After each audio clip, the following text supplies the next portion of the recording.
This is our Hidden Figures panel, and I called it Hidden Figures because the wisdom and the brains represented by those on stage are what we want to talk about and feature. You see, women of color lead the most powerful movements, Black Lives Matters and Me Too and Families Belong Together. They're the strongest progressives at the polls. And they're the most underrepresented elected leadership. That's right. But they are poised this year in 2018 to make history. But this transformation in our politics requires us to deeply invest in the leadership, the vision, and the wisdom of women of color. And today I introduce our hidden figures, the nation's top political strategists. These women know how to get it done.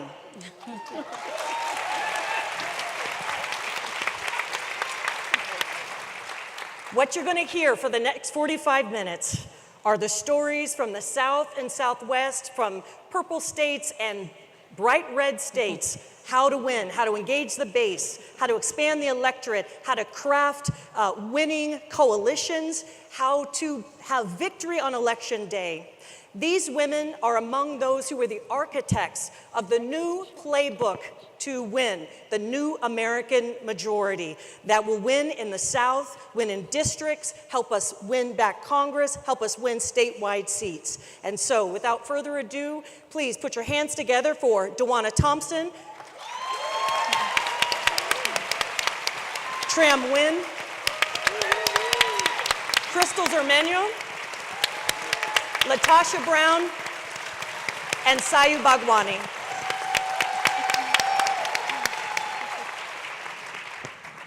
As we move through this slide presentation, to understand that this is part of a new effort that we're launching called She the People. It's on Twitter, it's online, and we have a summit coming up. We are featuring the wisdom and the leadership of those who are our top strategists. And then now, without further ado, let's hear from Donna Thompson. Good afternoon, everyone. How are you doing? How are you feeling?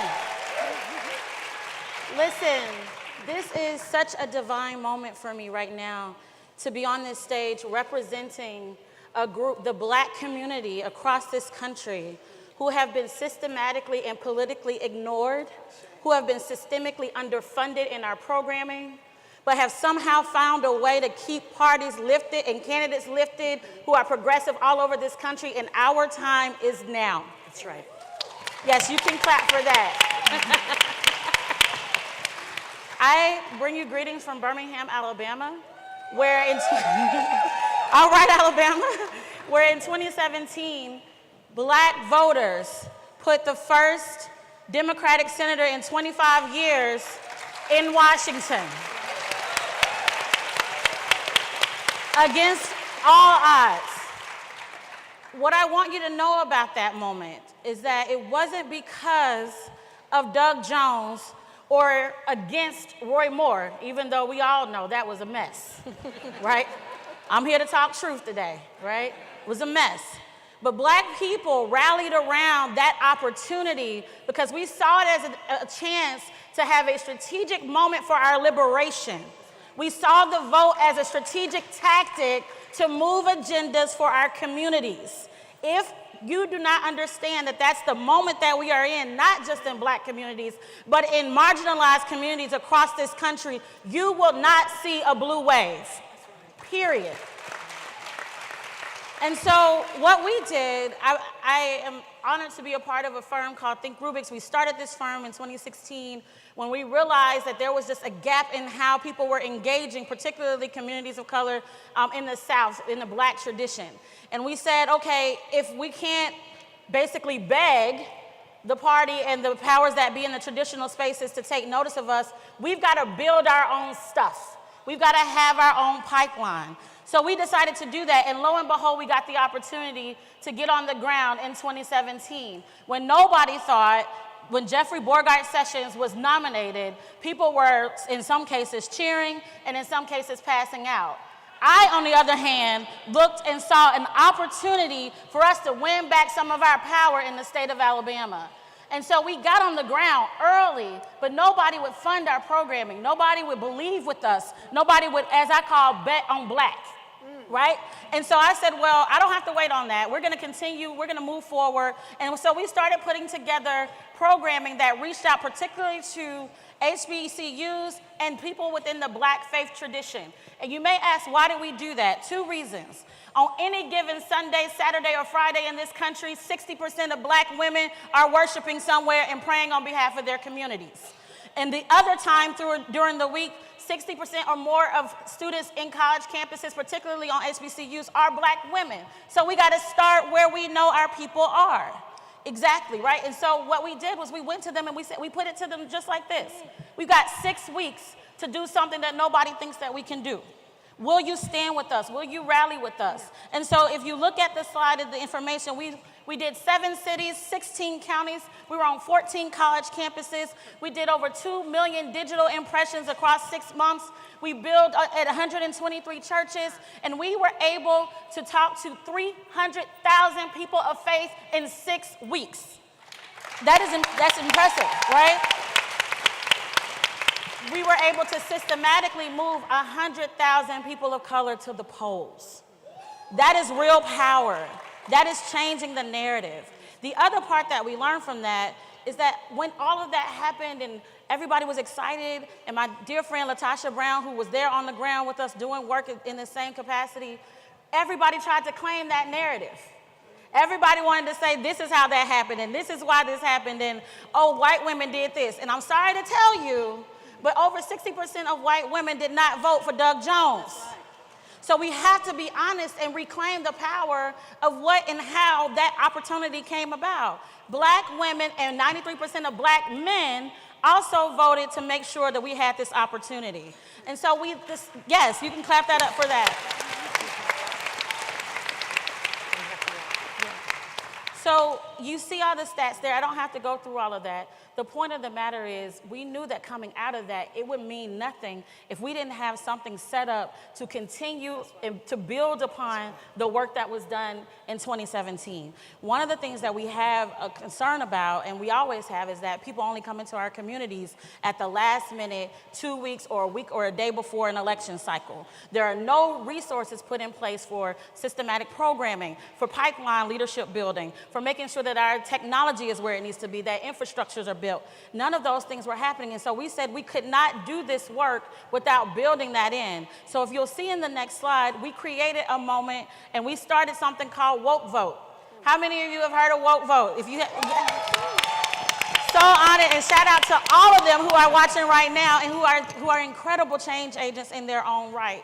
We knew that people kept asking us, is this only something that could be done in Alabama?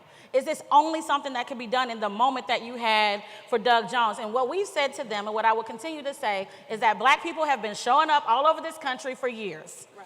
Do not limit our power and brilliance to a very specific moment. What we have, yes. Yeah. What has not been showing up consistently over the last several years is the resources to do this kind of ample programming, relational organizing, and the tools that we need to continue to keep our people motivated in the face of all kinds of odds. And so what we did, we expanded. We are now in 9 states. We are doing this work in places in targeted counties where we know if we increase the percentage of African American turnout in those counties, that we can have statewide impact in every state that we play in 2018. How many of you are going to stand with us? Yeah. How many of you are going to stand with us?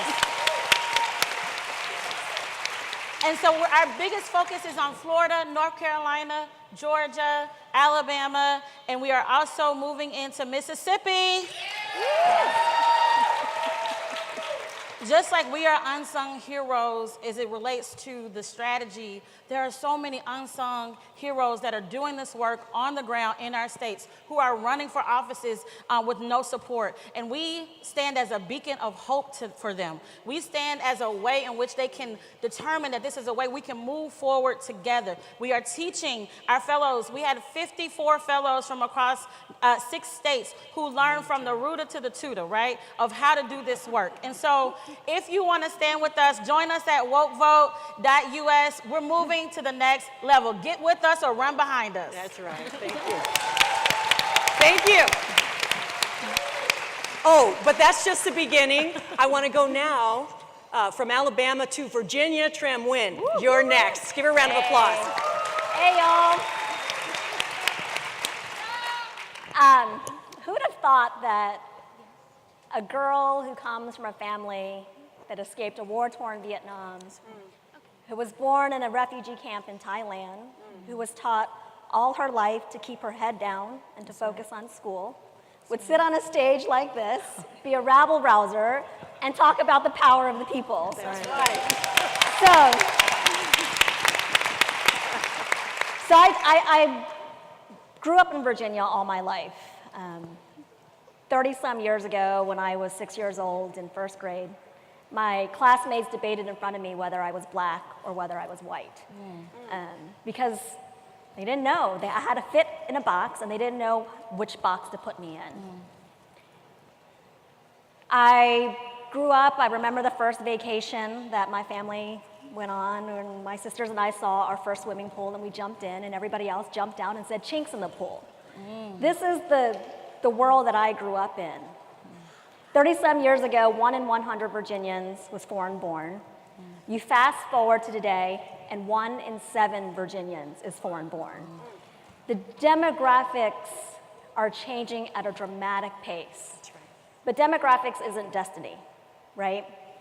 You can't win on demographic change alone if you're not engaging and empowering the emerging communities and the emerging majority that is not only in Virginia, but in states across the country, especially in the South and Southwest.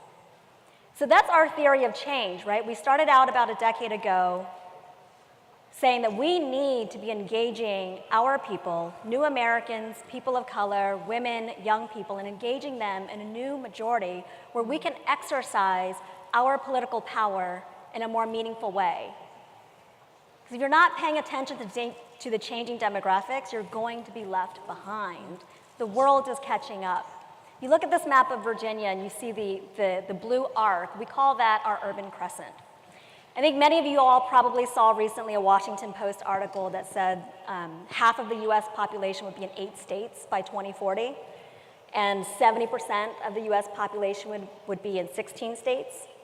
Similarly, in Virginia, we're seeing this population pattern, right? By 2040, right now the majority of Virginians live in this urban crescent, and that's going to continue on, and the population center of Virginia is going to keep urbanizing. So that's where we are building our power. Over the last decade, we have registered over 200,000 voters of color. We have knocked on over 1.2 million doors. We're organizing local chapters across the great Commonwealth of Virginia, empowering our communities to be the change and be the voice. And it's not just about the November elections. It's about making sure that we have the power so that we can make the demands that we need to change our community. Through the work, and I've got this slide shows how the work, all those registrations, all that door knocking, has resulted in an increasing vote share for people of color in Virginia. It's slow and it's steady, but it's there, right? And in fact, the Asian American population in Virginia, the fastest growing population in Virginia, the fastest growing population in the United States, we're catching up, right? And it actually has the highest increase in vote share among all people of color. So there's a path to power there as well. And we really need to be thinking about what this new American majority collectively we can do. Again, it's not about winning in November. It's not about just electing great candidates, but it's about what impact that has. And so how this has translated to power in our community and the ongoing power. So a couple years ago, after an 8-year campaign, 8 years, Virginia's still a part of the South. We're not quite there yet. But after an 8-year campaign, Governor McAuliffe issued an executive order in April of 2016, restoring the voting rights of over 200,000 Virginians. Those Virginians, predominantly people of color, are registering to vote, are actively voting, and are among the most active folks in Virginia, fighting for police accountability and transparency, fighting against the cradle to prison pipeline. They're advocating on their behalf. Medicaid expansion. May of this year, Governor Northam signed into legislation, into Virginia code, Medicaid expansion that expanded healthcare access to nearly 400,000 Virginians. Elections matter. Elections matter. Elections have real-life consequences, and centering people of color, engaging with a new American majority is the way to win, not only for communities of color, but for all of us collectively. And that is our theory of power, and that is our way to win. That's right. Nice. Okay. Excellent. I just want to do a little commercial. If you love what you've heard so far, the success both in Alabama and Virginia, give us some love on Twitter, because this is the kind of story that people need to hear. And let's move now from Virginia down to Texas. Give a round of applause to Crystal Zermenio, who will talk about that, her work there. There is hope alive in Texas. So here are some key things you need to know about Texas. We were one in 4 states to increase Democratic performance in 2016. If you didn't know it, we are big. Most of our counties are as big as and bigger than battleground states. So Harris County has 4.5 million people. That is the size, almost the size of the state of Louisiana that we're all sitting in, one county. And we rank at the bottom of most of the lists. We're last in insured women, child well-being, education funding, and voter turnout. We usually rank at the bottom. And our people are in a world of hurt in Texas under Greg Abbott's leadership. So at top, well, the thing that you need to know is that we have a strategic plan and we have a way to winning Texas. And there is a collective we that has been building that momentum. It's our organization, Texas Organizing Project, Workers' Defense, CWA, SEIU, Democratic allies on the ground, because we have them on the ground in Texas, Lone Star Project. We have had progressive donors, both in-state and out of state, like the Way to Win, who has been investing and believing in the strategy that we have of issue-centered GOTV and engaging Black and brown communities. So at top, we've always said that we fight with 2 fists. We fight on organizing and electoral power. And a lot of days today, we call it integrated voter engagement, but we still call it fighting with 2 fists. And so we are a year-round membership-based organization. They pay dues, our members, and our members decide on the issues that we want to fight. And our goal, similar to what Tram was saying, is we're about building power for communities of color to take us out of that world of hurt and to really create change for Black and brown communities. So when it comes to election time, our members decide what races we want to engage in. They bring candidates in and grill them. We have them sign on the line. They have to commit to our policy agenda. And then we get behind them and we fight and we get them elected. And when they're elected, we hold them accountable and we have their back when they stand up and champion our issues. And so 2016 was our proof of concept, as we call it. You know, in 2015, the Sandra Bland tragedy, which was in neighboring Waller County, deeply impacted our leaders and our staff. And we just knew that we could not continue to sit out on the fight in criminal justice. We knew it was impacting our communities in Harris County, in Dallas, and in San Antonio.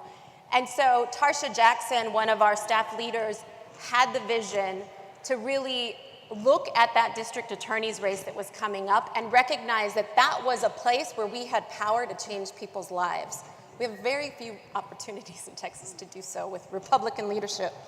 So we jumped on that, and we used that issue that was real and relevant to Black and brown communities, and we connected it to voting on the doors. We made 1.2 million attempts ran a huge program, and it delivered exponential gains. Clinton won the county by 150,000 when we saw that Obama had won it by 971 in 2012. And our district attorney's race was won with 150,000 votes, with communities of color voting down ballot, which is a huge challenge for us in elections. And we brought 87,000 new voters to the polls, unlikely voters of color. And so, again, I want to reinforce that our strategy is about Black and brown communities. Those are the numbers that get you to win in Texas. And issue synergy, OTV. We don't knock on a door and say, vote for this candidate. We knock on a door and we ask folks, what do you care about? What matters to you in your neighborhood? We talked to them about the DA's race and said, did you know that the DA is in charge of all of this and it impacts your daily life? And you know in Black and brown communities that we are scared when we get pulled over, and we know somebody who's been impacted by the criminal justice system. That's right. And so that's how we convert people. We say that we have a persuasion problem in Texas, but our persuasion problem is persuading people to actually engage in the political process. And so we are taking that roadmap to the streets in 2020. We have 2 district attorney races, one in Dallas, one in Bexar County, which is the city of San Antonio. We have 3 congressional seats that we are going to contest for, and we are going to get Gina Ortiz elected in CD 23. And our roadmap is, we know that we have an 800,000 vote deficit in the state of Texas at the statewide level, but we have a 9-county strategy to win. In 9 counties, 4.2 million progressives, largely folks of color, are unlikely to vote in 2018. And so we are going to those doors, and collectively, groups in Texas are going to be turning out 250,000 votes in 2018 through voter registration, aggressive door contact, digital organizing. And I'm sure everybody is curious. We have Beto O'Rourke challenging Ted Cruz. And when people ask, because they ask often, what his chances are, look, it's an uphill battle. That is an 800,000 vote gap. But as I said, we have been building a foundation over decades.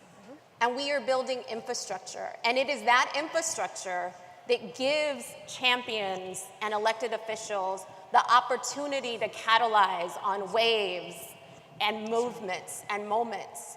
And so that is how we will win Texas, and that is how we will move forward. Thank you. Good. Thank you so much, Crystal. Okay, let's go from Texas down to LaTosha Brown in Florida, and you've been working in Georgia, also in Florida and some other states. But what's your story on Georgia, LaTosha? What have you been doing there? Well, the first thing I did right was the day I started to fight. Keep your eyes on the prize and hold on, hold on.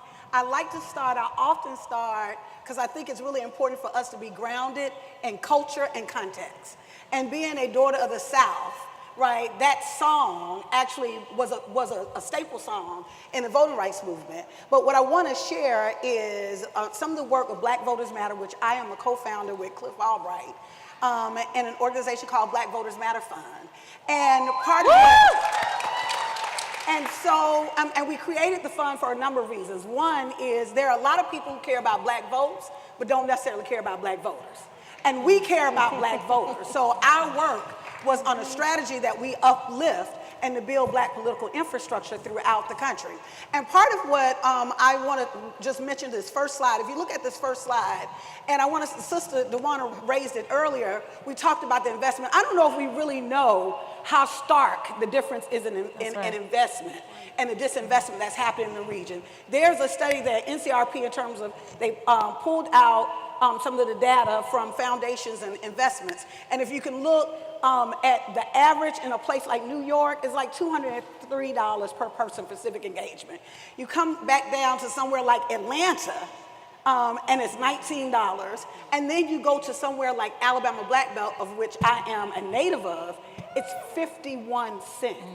So when you look at the level of investment, it's almost zero investment of what we see in the region. Now, I am a daughter of Alabama, but I am a Georgia peach.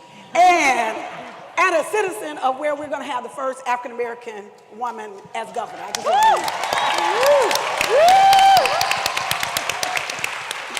If we can go to the next slide, what I want to talk about, I want to use my time, I really want to talk about kind of the strategies, like 6 points I want to raise around the strategy that we use at Black Voters Matter. The first thing I want to talk about is really around rural voters. We've urbanized political mobilization so much that what has happened is 80% of African-American voters who live in this country, 80% of us, live in this smaller swath called the Black Belt that stretches from the Carolinas all the way over to Mississippi. What we're finding is there are rural communities and places like Georgia that if you want to win the governorship, you have got to invest in the infrastructure, in the rural infrastructure in Georgia. We work in Florida, but we're working in Central Florida and the Panhandle. Many of those communities have high Black populations, but they're usually ignored in the election cycle. So throughout the Black Belt, you look at Tennessee, West Tennessee.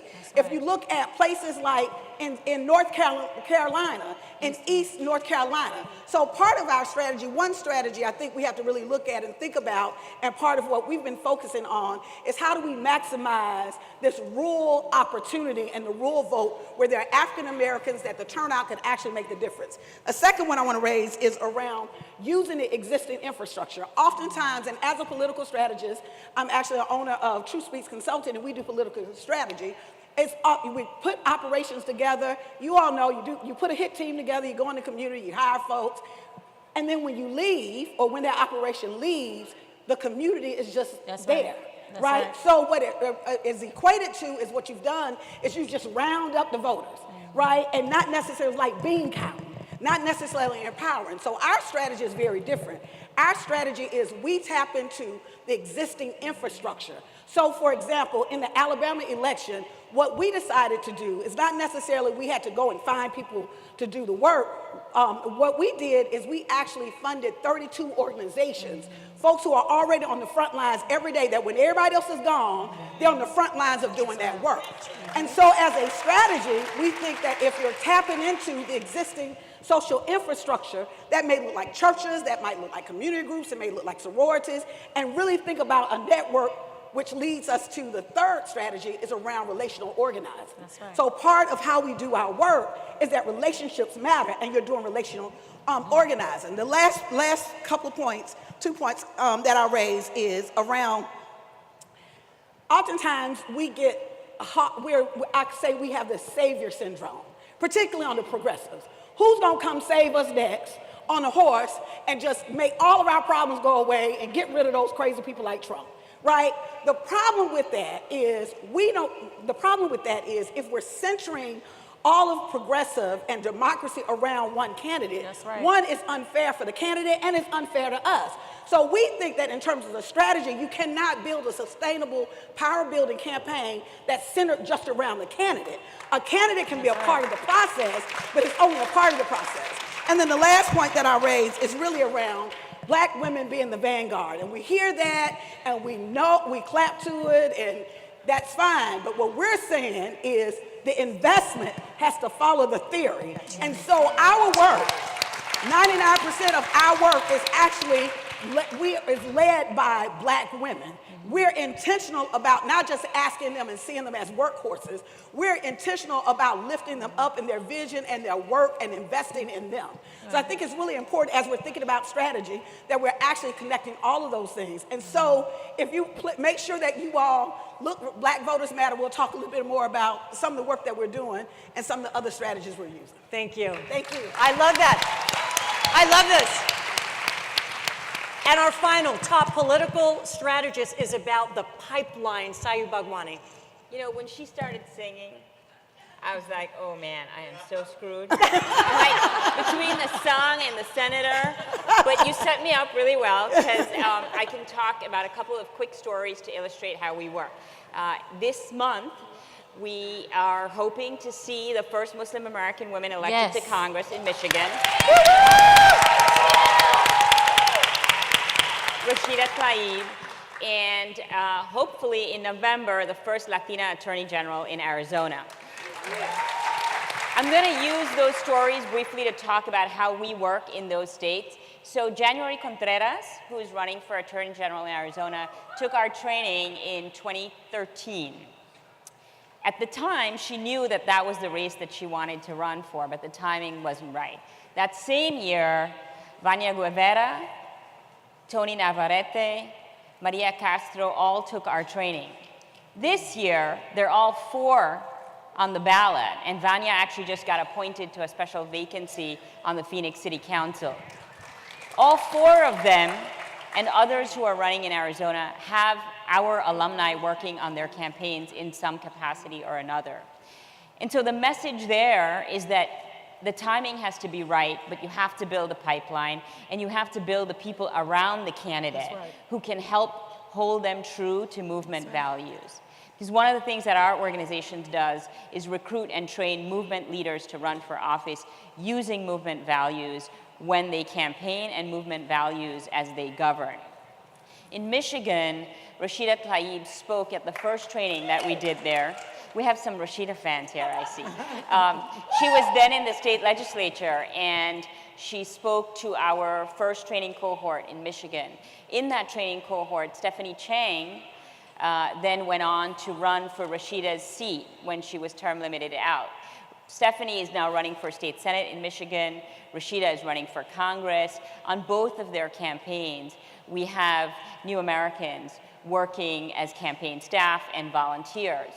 Our organization is really designed to break down the systemic and psychological barriers for political newcomers, whether they are immigrants or Black women or other new Americans. And that work takes long-term systemic investment in states. It cannot happen, as some of you mentioned, when people sweep in and out of states. So we're recruiting folks, we're helping get them to the decision point to run.